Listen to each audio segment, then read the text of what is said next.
Hi everyone. आपको कल news मिल ही चुका है जहां पर हमारे एग्ज़ाम्स के शेड्यूल भी आ गए अभी 5 जुलाई को।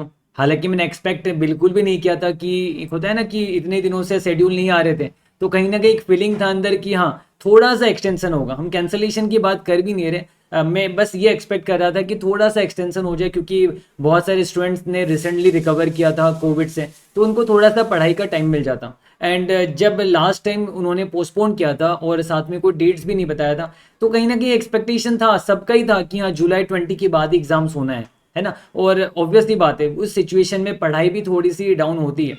तो यहाँ पर मेरा एक्सपेक्टेशन था कि क्या पता शायद अभी भी ऐसा हो कि हाँ, 20 के बाद एग्जाम्स और कंडक्ट कराया जा सकता था आराम से, ऐसी कोई प्रॉब्लम नहीं है।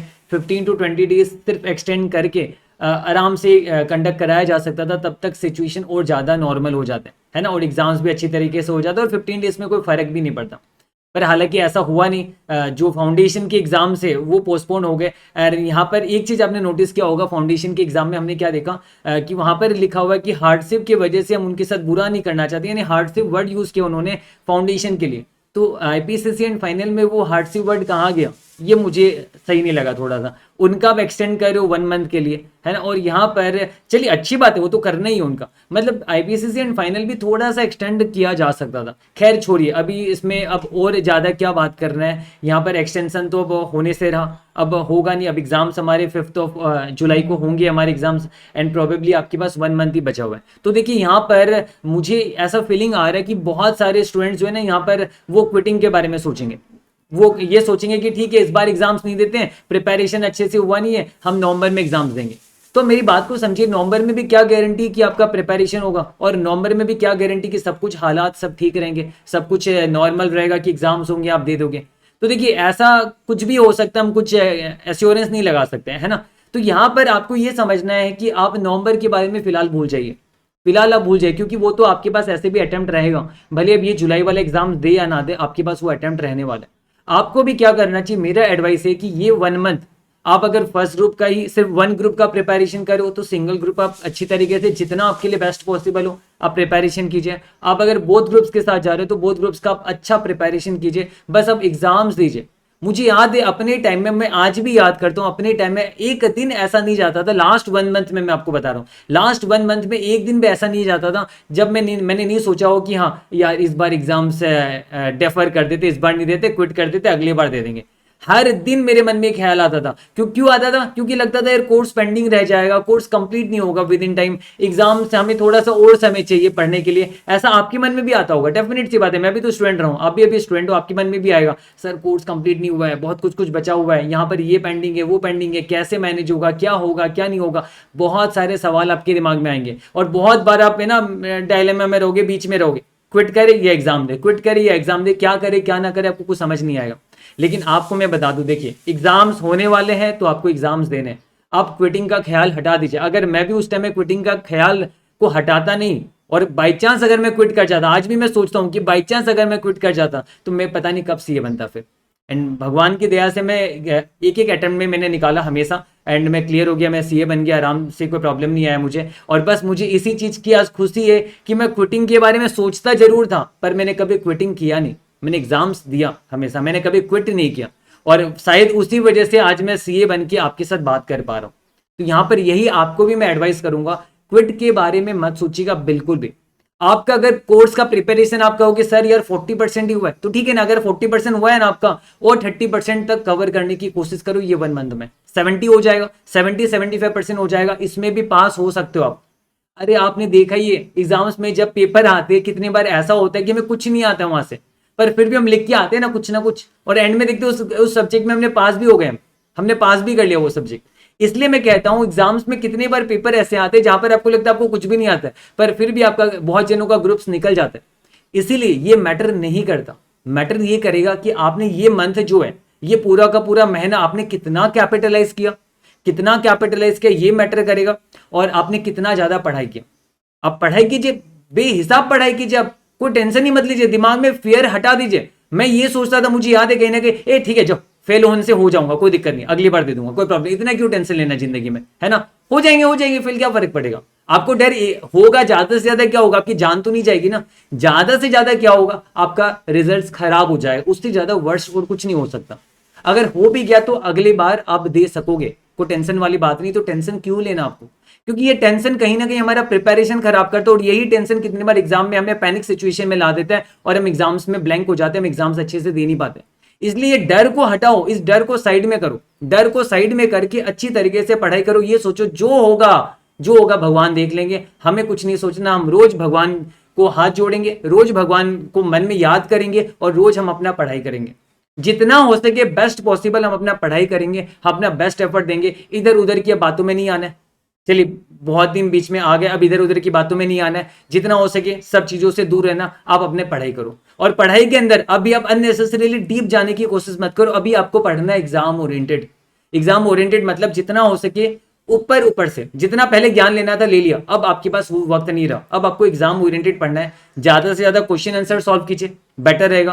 क्वेश्चन बैंक का या फिर मान लीजिए आरटीपी एमटीपी का, उससे पहले आरटीपी एमटीपी से पहले ये चीज का ध्यान है कि स्टडी मटेरियल आपका कवर हो। जो थ्योरी पेपर से लॉ एंड ऑडिट में वहां पर आप क्या करिए, प्रोविजंस को एक बार गो थ्रू कर लीजिए, फटाफट रिवाइज कीजिए। डीटी वगैरह में भी सेम यही चीज आप कीजिए, है ना। आईटीटी में अगर आपको क्वेश्चंस कर लेना चाहिए बहुत सारा, तो क्वेश्चंस कर लीजिए बहुत सारा।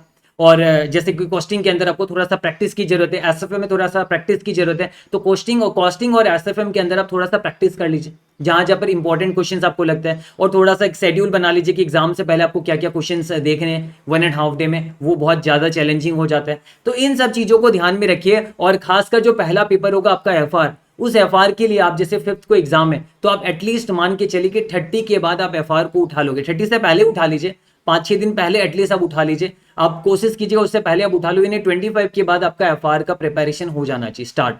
भले आप थोड़ा थोड़ा करके स्टार्ट करो, पर प्रिपरेशन आपका स्टार्ट हो जाना चाहिए। ऐसा बिल्कुल भी मत करना कि लास्ट का 3-4 डे छोड़ दिया एंड उस चक्कर में 3-4 डे में होगा ही नहीं, फिर आपका दिक्कत आ जाएगी। अगर आप 25 से उठाओगे तो एक अच्छी बात क्या होगी, आप एफआर के साथ साथ थोड़ा एसएफएम भी रिवाइज कर पाओगे। तो इस 25 से 4 के बीच में आपने एसएफएम के कुछ 2-3 बड़े चैप्टर अच्छे से कर लिया आपने, तो आपके लिए आसान होगा सेकंड पेपर भी, है ना, आपके लिए बहुत ज्यादा आसान होगा। तो इस तरीके से बाकी आपका सबका अपना अपना तरीका पढ़ाई करने का, सबका अपना अपना स्टाइल है। आप उसी स्टाइल के हिसाब से अपने आप को फॉलो अप कीजिए, आप देखिए आप किस में बेस्ट हो एंड आप उसके अकॉर्डिंगली आप अपना पढ़ाई कीजिए। लेकिन हाँ, अब आपको पढ़ाई करना पड़ेगा। एटलीस्ट आप दिमाग में रखिए कि एटलीस्ट आप 14 to 15 आवर्स आप पढ़ाई कीजिए। अब 14 to 15 आवर्स आपको पढ़ाई करना ही पड़ेगा। हाँ, अनलेस अगर आपके लिए पॉसिबल नहीं हो रहा तो भी इतनी टेंशन की कोई बात नहीं, पर आप कोशिश कीजिए, खुद को पुश कीजिए ज्यादा से ज्यादा, और आप अपने आप को कोशिश कीजिए कि आप ज्यादा से ज्यादा पढ़ाई करो। एंड देखिए, ये मन में ये सोच लीजिए ना कि ये एक महीना ही है, बस ये पढ़ लिया, सीए बन गए, फिर जिंदगी में पढ़ना नहीं पड़ेगा। ये सोच, ये थॉट रख के आप पढ़ाई कीजिए। ये सोच रखिए अपने अंदर कि हाँ, एक ही तो बार पढ़ना है अभी, फिर तो जिंदगी भर पढ़ने नहीं। तो जब कभी भी नींद आए ना, सोने का मन करे, जब कभी भी पढ़ने का मन ना करे, आलसी लगे, है ना खुद को, तो वैसा सिचुएशन में आप सोच लीजिए, अरे यार लास्ट ही तो एक ही बार तो भी पढ़ना है, फाइनल में अभी हमें निकाल लेते हैं, बस आगे बढ़ जाते हैं, फिर तो जिंदगी भर पढ़ना ही नहीं है।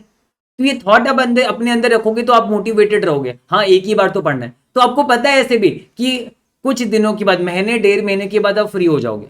तो ठीक है ना, ये महीना 1.5 महीना हम कष्ट कर लेते, एफर्ट दे देते, अपना बेस्ट एफर्ट दे देते और ग्रुप निकाल लेते। तो ये सारी चीजों को माइंड पे रखिए और नेगेटिव थॉट्स मत लाइए।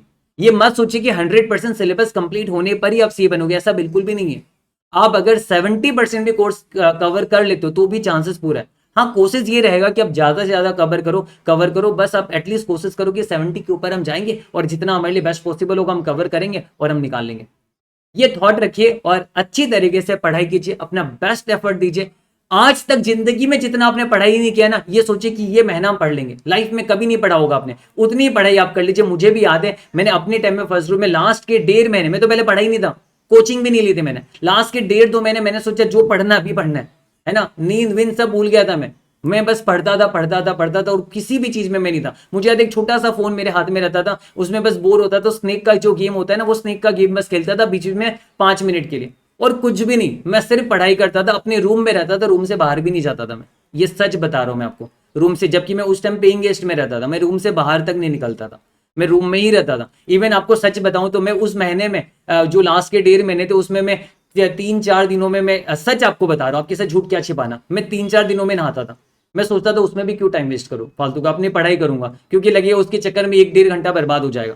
तो ये सारा चीज मैंने किया, हो पाई नहीं, क्योंकि उस टाइम में मुझे चाहिए था कुछ, मेरे साथ जो हो जाए मुझे मैटर नहीं करता। मेरे लिए उस टाइम में एक ही चीज इंपॉर्टेंट था, डेट इज मुझे सीए बनना है, एंड उसके लिए मुझे जो भी सेक्रीफाइसेस करना पड़े, मुझे जहां पर भी कॉम्प्रोमाइज करना पड़े, मैंने किया।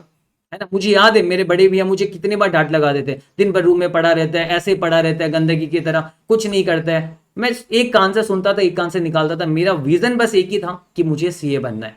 एंड मैं पढ़ता था पढ़ता था पढ़ता था, एंड फाइनली रिजल्ट बहुत अच्छा गया, एंड आराम से मैं सीए बन गया। और आप भी अगर ये चीज फॉलो करोगे तो डेफिनेटली, सीए टफ है पर आप उसको इजी बना सकते हो, आप अगर चाहो तो मेहनत करिए। और सबसे ज्यादा टफ सीए नहीं है, उससे ज्यादा टफ क्या पता है, हमारा डर।